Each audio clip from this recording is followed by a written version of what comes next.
said that Sam never needed a demon blood, comparing it to Dumbo's feather. Can you elaborate that? That's from, she's talking from, I think, Lucifer Rising, when Ruby, played by Jared's lovely wife, Jen,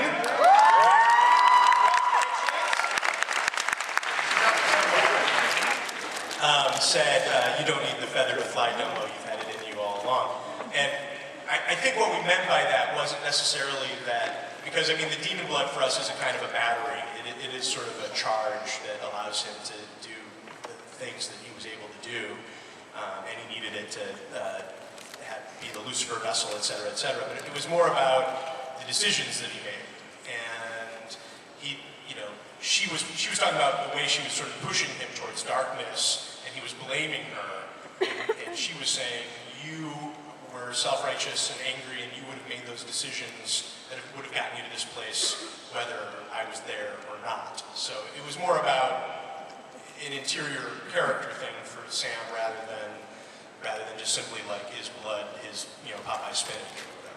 He just wanted to call me Dumbo, I think. He wanted some excuse. Who doesn't?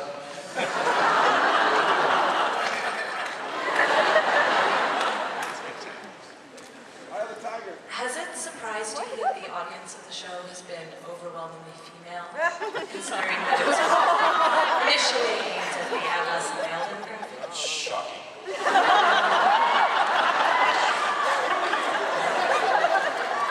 Hey, can I answer that? Yeah, go ahead.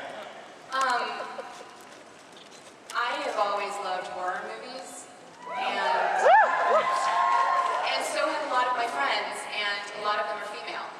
And I think that a huge amount of the genre audience is female, so I think that there is maybe an answer you might be expecting about how we have a lot of very attractive men on the show. And I think there is. I think that genre is very appealing to women. I think that there's a large segment of the audience is female, and that's always been female. And some of the hardest core sci-fi and fantasy viewers have always been women.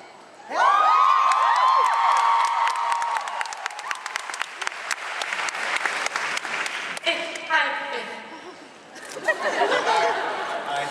Someone stop that woman. She stole my wardrobe.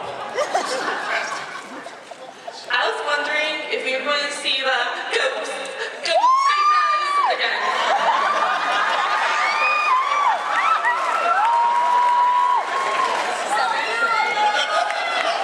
I feel like we just did.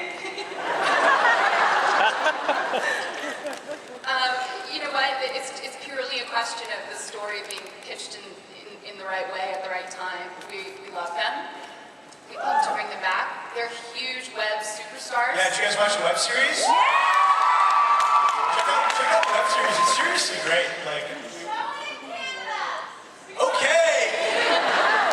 Don't you get the web in Canada? Yeah. In Canada, there's a thing called the intranet. It's on your computer. You turn it on. Use your wang. Yeah. But they're great. All our writers are over there.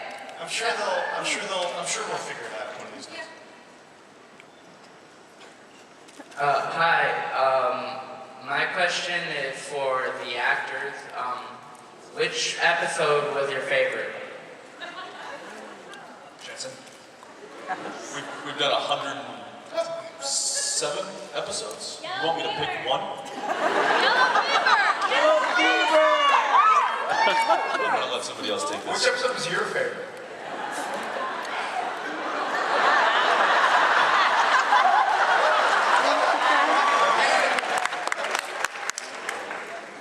We agree. Was I in that? There were a bunch. You know what? I think this is not one episode, but I love the premiere and the finale of each season because it's always starting something or wrapping something up. That's pretty brainless, but a chance to like leave cliffhangers, and they always excite me because I always find myself kind of in the position of a fan, going like, "What's going to happen? Oh my gosh, I can't believe that just happened!" And then during the season, kind of stories progress and create and build, and then the end happens again. I'm like, what's going to happen now? How did that just happen? So I love all the finales and the premieres. I love the one, I'm embarrassed about gonna know the title, but the one where you guys were chasing, it was like this monster kind of demon-y thing. It was just like, so good. So I have to say, and someone out there, probably you know the name of it, but I remember a car. the Apollo was there was a black car. Yeah, I know that one. I hate the demon episodes. I hate all the sort of spiritual supernatural stuff. I think it's really taking away from the core of the show. What's that supernatural in them just suck. So I like benders and that's it.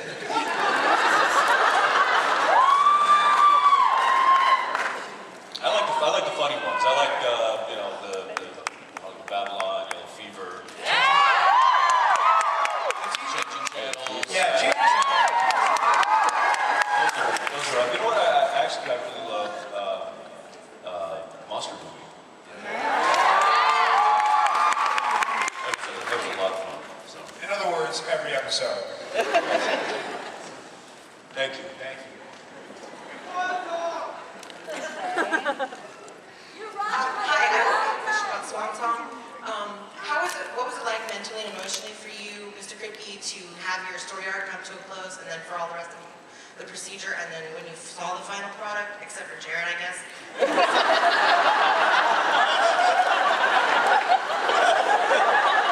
sure he's gonna love it. Have you seen any of them, Jerry? He's still on season 1. You know, I mean, for me, I put a lot of love into Swan Song. It was really bittersweet for me. I really cared about it. It was a lot of the issues for me. It was a chance, which how rarely does a writer get this chance? That like every issue that I personally thought the show was about, to be able to wrap it up and to talk about it and to say to the audience, I mean, Chuck says it at the end, like, it's not about heaven or hell or angels or demons or destiny or any of that shit, it's about family. And to have it, to be that clear with what the episode is about and what the relationships were, and that Sam and Dean reached this particular point that was 5 years coming, and how it compared and contrasted to what Michael and Lucifer were going through. And so all the mythology came together, and it was this one thing, and I was so proud of it. And then, because I'll say, because as is well known, I read like the online and stuff. And I was like so proud of it, and I was like, oh, it's what I wanted it to be, and it's my beautiful little bird, and whatever. And then it aired, and then like I went online, and I'm like, all right, time to see how the people loved it. And I went online, and they were like, what a piece of shit. I waited 5 years for that. F you, man. I'm wiping my ass for that episode right now. And I had this moment before I started laughing at myself and moved on with my life. I'm like, I'm so misunderstood.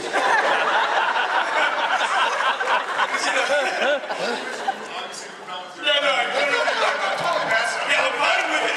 It's fine. That's what you think about it, but that's fine. I'm totally okay with it. But anyway, I love it, and it's, and again, because it was never about the apocalypse or about scope. The show's never been about that. That's not the show at all. The show's about these two guys and their relationship. And to me, it was never about seeing the apocalypse. It was about stopping it with the emotional bond between the two. So anyway, that's my apology. Thank you, Sarah. And everyone comes in and they're like, no, we liked it. My mom, I think, was watching it online. She was like, it's good. They're not a douchebag. It was really good. Jared loved it. Yeah, Jared totally loved it. Must see. Effusive with praise as soon as I watch it. Perfect.